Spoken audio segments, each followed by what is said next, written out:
Final score from College Station: Alabama 27 and Texas A&M 19. So for some of you people that believe in Vegas, a lot closer than what the experts thought, as Alabama was roughly a 27-point favorite.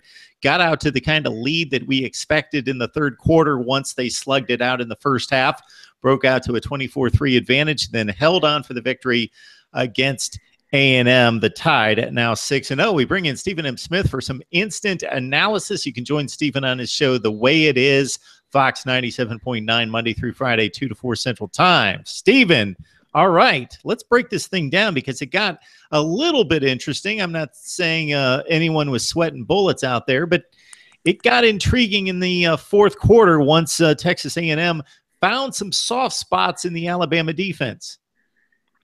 Now, I was sweating bullets. Okay, you were. All righty. Everybody else probably not, but I was sweating bullets. And you got to give A&M a lot of credit.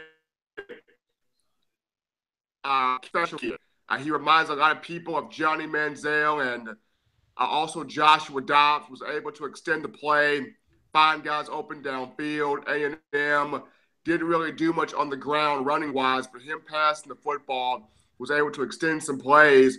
But you have to give a huge shout-out to A&M's defensive front. Kiki Kingsley, Atario Alaka, Dalen Mack, those guys really frustrated Alabama's offensive line. Bradley Bozeman did not have his best night. Missed a couple of days in practice this week due to an ankle issue, but Bozeman completely manhandled up front from time to time. Matt Womack missed on a couple of blocks. Despite the 100-yard-plus day from Damian Harris, the Alabama offensive line just did not look crisp. And it even affected the special teams, as J.K. Scott had one punt that went off the side of his foot for 19 yards. The other punt was blocked for a safety due to a lack of protection. So the offensive run and the special teams where protection is concerned really had a difficult night against the crowd at College Station. Yeah, if you do the math, the Damian Harris touchdown runs from 75 yards to break things onto the scoreboard for Alabama, get them on the board, but then you take that away, you're looking at 13 carries for just 49 yards for the Alabama star running back. Calvin Ridley caught 5 passes, but he was pretty much limited, and then we saw him on the bike on the sideline for a good portion of the second half. Robert Foster became a target a little bit more often there in the third and fourth quarter, but he had a fumble. And this is really an astounding note and statistic to take away from this effort against Texas A&M. And what has transpired since late last season is that Alabama coughed up the football for the first time in 37 quarters. Just an astounding discipline statistic that an offense has been able to be that clean on offense for that long. But Robert Foster with a fumble, with a drop pass, with maybe 2 drop passes, he continues to be a mystery. Calvin Ridley did make it back into the football game, and so apparently nothing seriously wrong with him. Just a slight knee strain, Mark. Just a slight kneecap strain. Calvin Ridley could have went back into the game. Alabama choosing not to put him back in there at that situation. But Robert Foster, this was a struggle night for him. He had 2 passes that hit him dead in his hand, just could not come up with the catch. Had one in the end zone, which the pass interference flag was thrown on. But if he pulls this in, that's a touchdown. And then the fumble. So not the best night for Robert Foster. Cam Sims had a couple of passes that he could have brought in, just could not bring those catches in. But 2 freshmen, Henry Ruggs III and Jerry Jeudy, making some plays tonight. But Foster and Sims, not the most productive night for those 2. And you kind of see why Jalen Hurts is always locked on to Calvin Ridley, because 9 times out of 10, Ridley is going to make the play. Cam Sims, Robert Foster, 2 talented receivers, don't get me wrong. But tonight, when Jalen Hurts is putting the ball right where it needs to be, for them to make a play, you got to come down with those receptions. I understand Jalen Hurts' pressure for a good bit of the night. Jalen Hurts had some moments where put a little bit too much on the ball, but there were times where he had the ball placed in the direct spot and gave his guys a chance to make a play. They have got to come down with that football. Alabama holds on to defeat Texas A&M at Kyle Field 27-19. We're joined by Stephen M. Smith of Touchdown Alabama and also his show on Fox 97.9, The Way It Is. We try to provide as much instant analysis of games across the country as we possibly can each and every Saturday, so join us for that. And, of course, subscribe to my YouTube channel for the very best in college football coverage.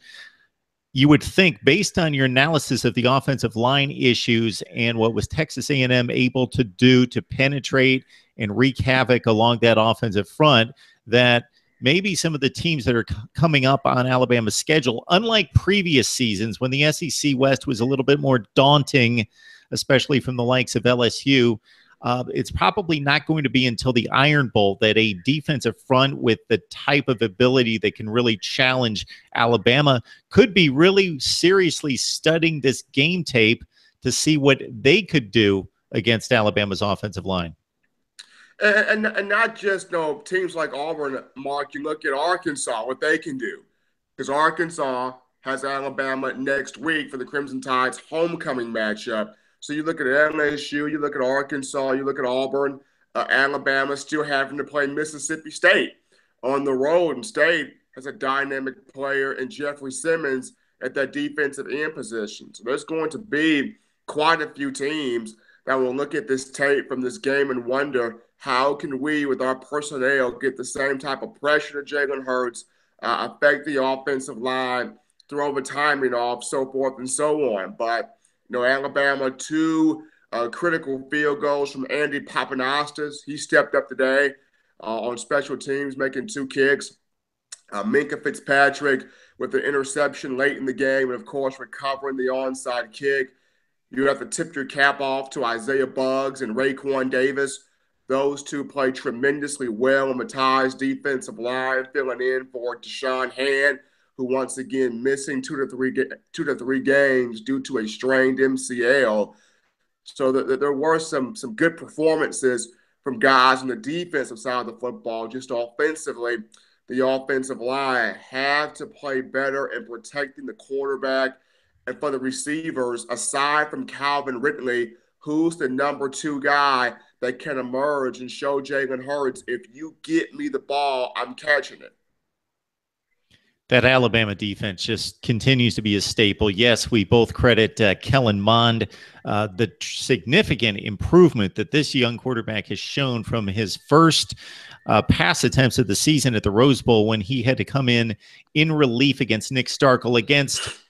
Actually, UCLA has a decent defense. It's nothing close to Alabama, but it's a pretty good defense, like a top 30 to 40 defense. Kellen Mond looked awful against UCLA. He has made tremendous strides, has more command of the offense, knows what he's able to do with his personnel. Christian Kirk started to elude some coverages there in the second half and got loose finally for some big plays and caught the one touchdown, did Christian Kirk. Travion Williams, and containing him to 15 carries for 38 yards was key. And Keith Ford, who did some damage against Alabama the last couple of years, 11 carries for 19 yards. So that Alabama defense, when it's all said and done, yeah, they gave up some plays.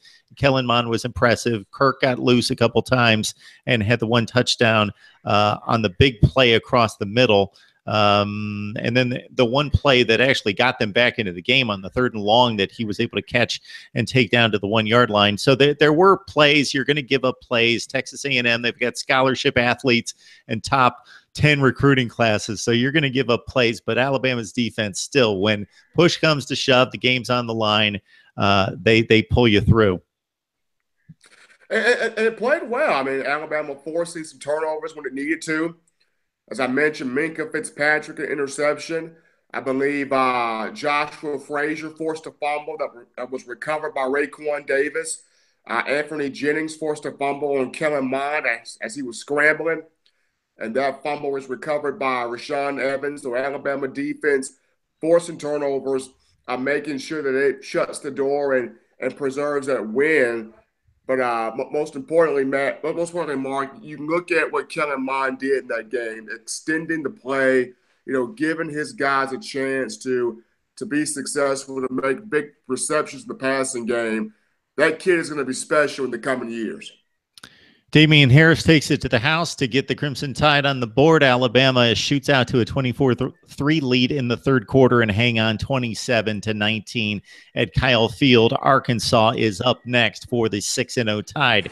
Stephen M. Smith of Touchdown Alabama joins me each and every Wednesday night to talk Tide, and you can join him on his show The Way It Is, weekday afternoons, 2 to 4 Central Time. Stephen, always appreciate the breakdown of the game and jumping on right as the clock hit 0 there at College Station. We appreciate it. No problem, Mark. Thank you. And enjoy the rest of your night watching some more college football.